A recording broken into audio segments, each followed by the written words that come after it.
Hello hello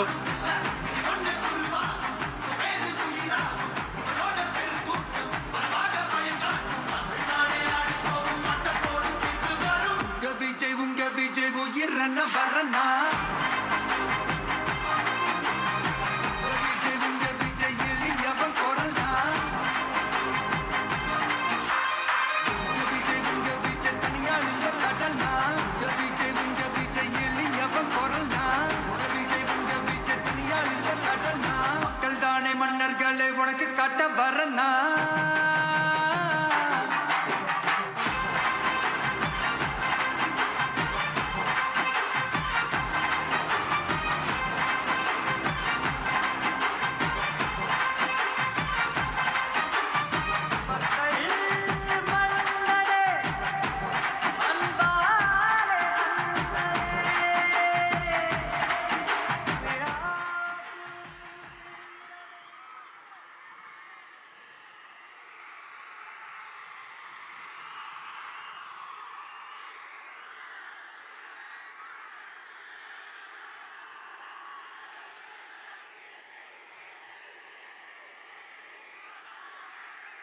என் நெஞ்சில் குடியிருக்கும்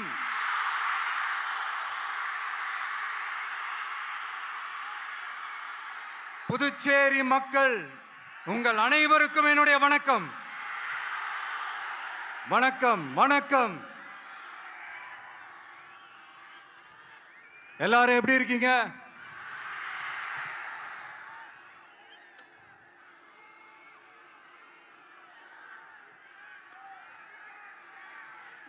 இந்த ஒன்றிய அரசுக்கு தான் தமிழ்நாடு ஒரு தனி மாநிலம், புதுச்சேரி ஒரு தனி யூனியன் பிரதேசம்.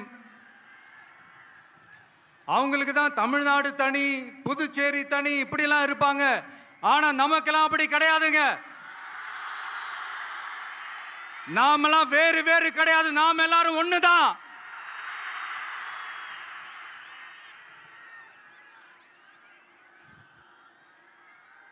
தமிழ்நாடும் புதுச்சேரியும் தனித்தனியாக இருந்தாலும் நாம் எல்லாரும் ஒண்ணுதான். நாம் எல்லாரும் சொந்தம் தான்.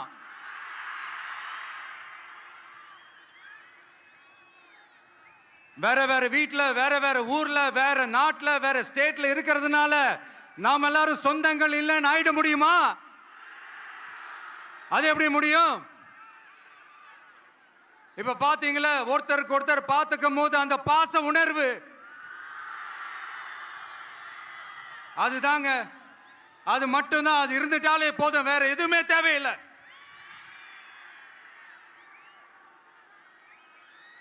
அதனால தமிழ்நாடு, புதுச்சேரி, கேரளா, கர்நாடகா, ஆந்திரா மட்டும் இல்ல, உலகத்துல எந்த மூலையில நம்ம வகைரா இருந்தாலும் அவங்க எல்லாருமே நம்மளோட உயிர் தான். அவங்க எல்லாருமே நம்மளோட உறவு தான்.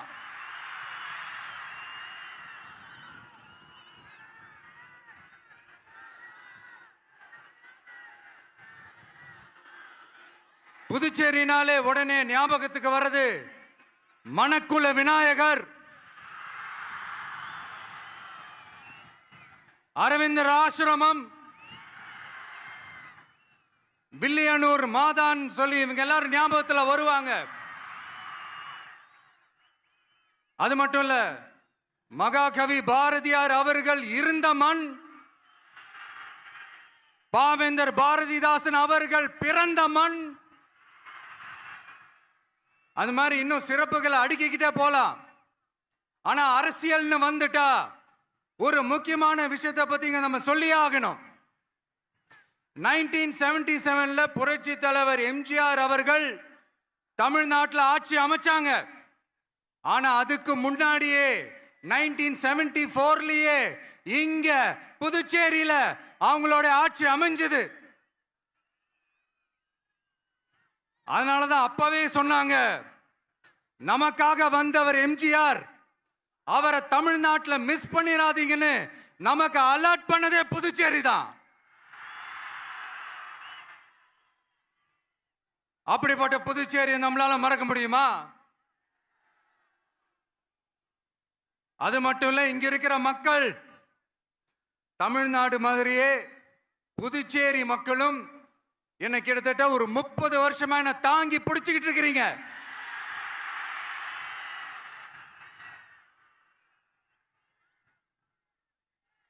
அதனால இந்த விஜய் தமிழ்நாட்டுக்கு மட்டும்தான் குரல் கொடுப்பான்னு நினைக்காதீங்க. அப்படி பண்ணாத தவறு புதுச்சேரி மக்களுக்கும் சேர்த்து தான் குரல் கொடுப்பான். அது என்னுடைய கடமையும் கூட. அதனாலதான் இங்க நீங்க ஃபேஸ் பண்ற பிரச்சனைகளை பத்தி இன்னைக்கு நான் பேசுறதுக்காக வந்திருக்கிறேன்.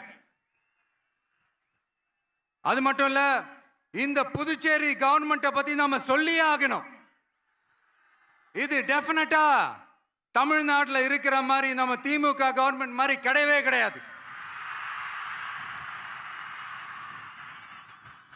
ஏன்னா வேற ஒரு அரசியல் கட்சி நடத்துற நிகழ்ச்சியாகவே இருந்தாலும் அந்த நிகழ்ச்சிக்கு தன்னெழுச்சியா வர நம்ம மக்களுக்கு பாதுகாப்பு கொடுத்து பாரபட்சமே காட்டாம இந்த கவர்மெண்ட் நடந்துகிட்டு இருக்கிறாங்க. அப்படிப்பட்ட இந்த புதுச்சேரி கவர்மெண்ட்டுக்கும் நம்ம புதுச்சேரி சிஎம் சார் அவர்களுக்கும் இந்த நேரத்தில் என்னுடைய மனப்பூர்வமான நன்றிகளை தெரிவிச்சுக்கிறேன். இத பார்த்தாவது தமிழ்நாட்டில் இருக்கிற அந்த திமுக கவர்மெண்ட் கத்துக்கிட்டா நல்லா இருக்கும்.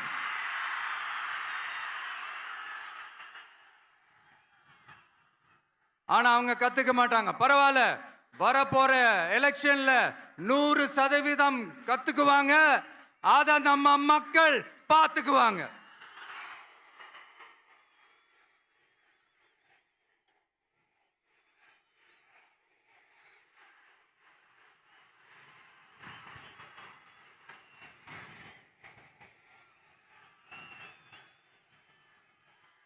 புதுச்சேரியில் இருக்கிற கவர்மெண்டோட கூட்டணி ஆட்சியில இருந்தாலும் புதுச்சேரிய ஒன்றிய அரசு எதிலையுமே கண்டுக்கல என்றது புதுச்சேரி மக்களான உங்களுக்கு நல்லாவே தெரியும். மாநில அந்தஸ்து கோரிக்கையை மட்டுமா கண்டுக்கல, இங்க வளர்ச்சி ஏற்படவும் துணை நிக்கவே இல்லைன்னு கேள்விப்படுறோம். இந்த புதுச்சேரிக்கு இன்னும் மாநில அந்தஸ்து கொடுக்கல. மாநில அந்தஸ்து வேணும்னு கேட்டு பல முறை சட்டசபையில் தீர்மானம் போட்டு ஒன்றிய அரசுக்கு அனுப்பி வச்சுக்கிட்டே இருக்கிறாங்க. இந்த வருஷம் கூட மார்ச் மாசம் 27ஆம் தேதி 2025 அன்னைக்கு ஒரு தீர்மானம் போட்டாங்க. அது மாநில அந்தஸ்து வேணும்னு கேட்டு ஒன்றிய அரசுக்கு அனுப்புற 16வது தீர்மானம். புதுச்சேரி காரைக்கால் பகுதிகளில் மூடப்பட்ட 5 மில்கள், பல்வேறு தொழிற்சாலைகளை மீண்டும் திறக்கிறதுக்கு இதுவரைக்கும் ஒரு துரும்ப கூட கிள்ளி போடல. பல்லாயிரக்கணக்கான இளைஞர்களோட வேலை வாய்ப்புக்காக எதையுமே செய்யல. இங்க ஒரு ஐடி கம்பெனி உருவாகணும்ன்றது எண்ணமே இல்லை.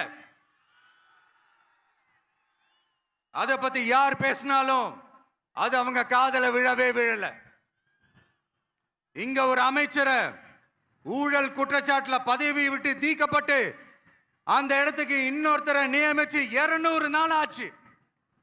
இன்னும் அவருக்கு ஒரு இலாக்காவே தரல. இந்த செயல் சிறுபான்மை மக்களை அவமானப்படுத்துறதுன்னு அந்த மக்களே சொல்றாங்க. புதுச்சேரியோட முக்கிய அங்கமாக இருக்கிற காரைக்கால், மாகே, ஏனாம் பகுதிகளில் எல்லாம் முன்னேற்றமே இல்லைன்னு அந்த பகுதி மக்கள் சொல்லிக்கிட்டே இருக்கிறாங்க. குறிப்பா காவிரியோட கடைமடை பகுதியான காரைக்காலை மொத்தமா கைவிட்ட மாதிரி தான் இருக்குது. இது எல்லாமே முன்னேற்றம் அடையணும். டூரிஸ்ட் பிளேஸ் ஆன புதுச்சேரியில போதுமான அளவு பார்க்கிங் வசதி இல்ல, போதுமான அளவு கழிப்பறை வசதி இல்ல. இதெல்லாமே மேம்படுத்தணும். புதுச்சேரி கடலூர் மார்க்கமான ரயில் திட்டம் வேணும்ங்கிறது நீண்ட கால கோரிக்கை. புதுச்சேரி மக்களுக்கு ஒன்னே ஒண்ணுதான் சொல்லணும், இந்த திமுகவை நம்பாதீங்க. அவங்களுக்கு உங்களை நம்ப வச்சு ஏமாத்துறது தான் அவங்க வேலையே. நான் சொன்ன பல கோரிக்கைகளை எல்லாம் தீர்த்து வைக்கிறதுக்கு நம்ம புதுச்சேரி கவர்மெண்ட்டுக்கும் அதோட மக்கள் திட்டங்களுக்கும் ரொம்ப அக்கறையா உண்மையா துணை நிற்கிறோம். தமிழ்நாட்டை ஒதுக்குற மாதிரி புதுச்சேரியும் ஒதுக்க கூடாதுன்னு நாங்க கேட்டுக்கிறோம். கிட்டத்தட்ட 20 லட்சம் பேர் வாழ்ற யூனியன் பிரதேசமான புதுச்சேரி மத்திய நிதி குழுவில் இடம்பெறவில்லை. அதனால் மாநிலங்களுக்கான நிதி பகிர்தல் அடிப்படையிலும் யூனியன் பிரதேசங்களுக்கான நிதி பகிர்தல் அடிப்படையிலும் புதுச்சேரிக்கு நிதி ஒதுக்கப்படுவதில்லை. அதனால ஒவ்வொரு ஆண்டும் புதுச்சேரிக்கு தோராயமாகவே மத்திய அரசு நிதியை விடுவிக்கிறது. அந்த நிதியும் அரசு ஊழியர்களின் சம்பளம், ஓய்வூதிய தொகை உள்ளிட்ட திட்ட செலவுகளுக்கே சென்று விடுவதால் மீத தேவைக்கு வெளிச்சந்தையிலும் கடன் பத்திரங்களை கடன் வாங்குகிறது புதுச்சேரி. இந்த நிலைமை மாறணும்னா ஒரே வழி மாநில அந்தஸ்து. நம்ம புதுச்சேரி மக்களோட பல்லாண்டு கால கோரிக்கை. புதுச்சேரிக்கு போதுமான நிதி வரத்து இல்லாததுனால வெளியே கடன் வாங்க வேண்டியதா இருக்கு. புதுச்சேரியோட கடனை குறைச்சு தற்சார்பு பொருளாதாரத்தை வளர்த்தெடுக்க திட்டங்கள் வகுக்கப்பட வேண்டும். மாநில அந்தஸ்து வாங்கினா மட்டும் போதாது இல்லையா, தொழில் வளர்ச்சியும் தேவையாச்சே. புதுச்சேரி தென்னிந்தியாவின் முன்னணி இண்டஸ்ட்ரியல் ஹப்பாக மாற்ற எல்லா முயற்சிகளும் எடுக்க வேண்டும். இந்திய அளவில் ரேஷன் கடைகளே இல்லாத மாநிலம் புதுச்சேரி தான். ஏழை எளிய மக்களுக்கு வாழ்வாதாரமே ரேஷன் கடைகள் தான். மற்ற மாநிலங்கள்ல இருக்கிற மாதிரி இங்கேயும் அரிசி, சர்க்கரை, பருப்பு, கோதுமை, எண்ணெய்னு அனைத்து பொருட்களும் வழங்கும் முறை சீராக்கப்பட வேண்டும். கடைசியா மீன் பிடிக்க செல்லும் காரைக்கால் மீனவர்களை அடிக்கடி கைது செய்யும் இலங்கை கடற்படை அவர்களின் படகுகளையும் பறிமுதல் செய்து விடுகிறது. அதனால் நீண்ட போராட்டங்களுக்கு பிறகு அவர்கள் விடுவிக்கப்பட்டாலும் படகுகள் கிடைக்காததால் படு மோசமான நிலைக்கு தள்ளப்படுகின்றனர். இந்த நிலை மாற வேண்டும். நான் மறுபடியும் சொல்றேன், இந்த விஜய் புதுச்சேரி மக்களுக்காகவும் எப்பவும் துணை நிற்பான். வரப்போற புதுச்சேரி தேர்தல் களத்துல நம்மளுடைய தமிழக வெற்றி கழகத்தின் கொடி பட்டொளி வீசி பறக்கும். கான்பிடென்டா இருங்க, நல்லதே நடக்கும், வெற்றி நிச்சயம். மீண்டும் சந்திக்கும் வரை நன்றி, வணக்கம். மக்கள் எங்க உரிமையின் காவல்.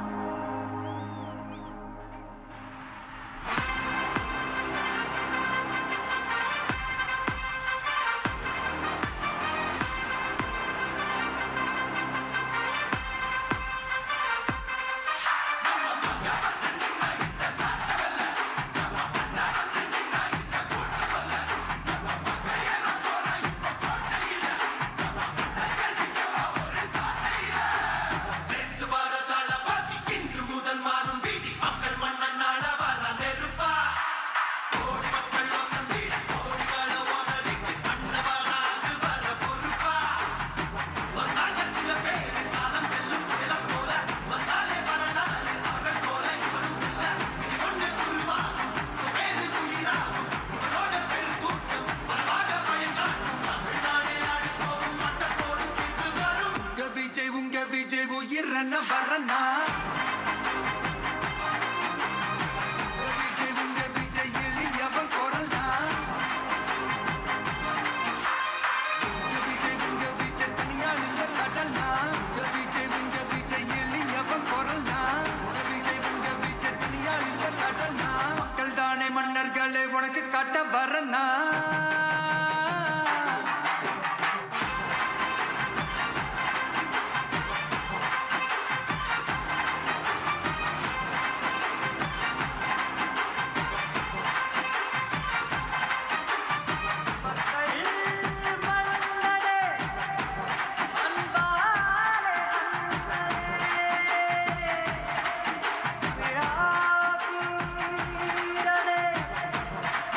Yeah.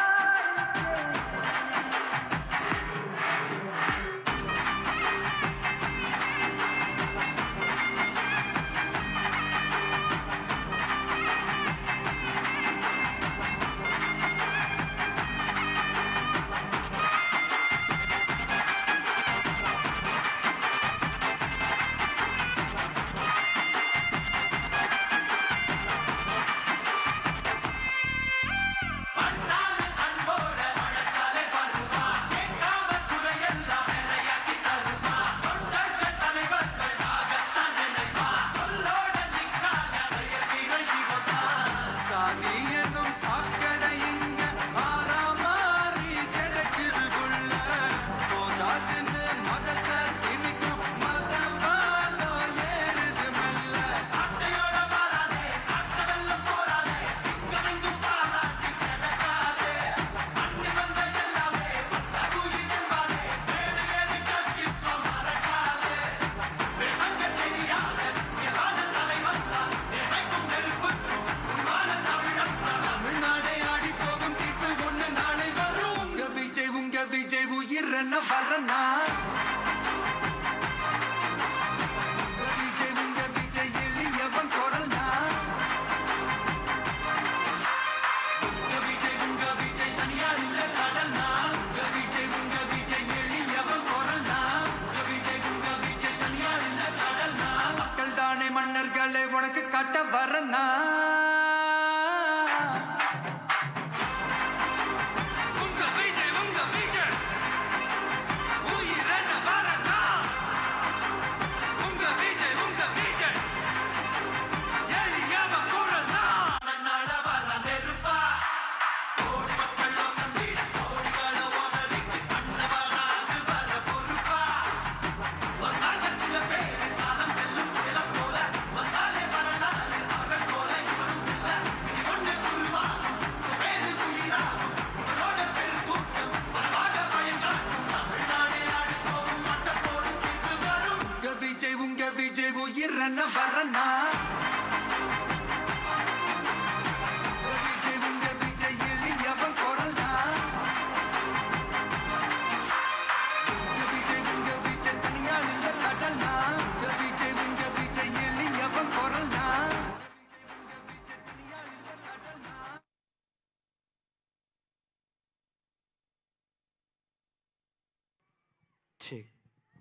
அனைவரும் அமைதியான முறையில் பின்பக்கமாக ஒவ்வொரு பாடாக, அதாவது ஒவ்வொரு பாக்ஸில் இருக்கக்கூடிய மக்களும்